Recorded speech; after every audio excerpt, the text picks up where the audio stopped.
देखो हामिद, एक नजर इधर देखो मेरी तरफ। कौन है जो तुम्हारी सच में परवाह करता है?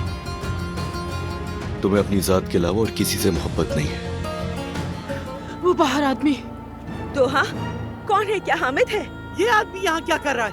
गार्ड से कहो इसे फौरन निकाल दे यहाँ से। वो सोहा बेटी को बुला रहे हैं। बेटा तुम अंदर जाके आराम करो, ठीक है? मैंने तुम्हें आजाद कर दिया, तुम भी मुझे आजाद कर दो। सुहा, खुदा के लिए मत जाओ, मैं मर जाऊंगा तुम्हारे बगैर।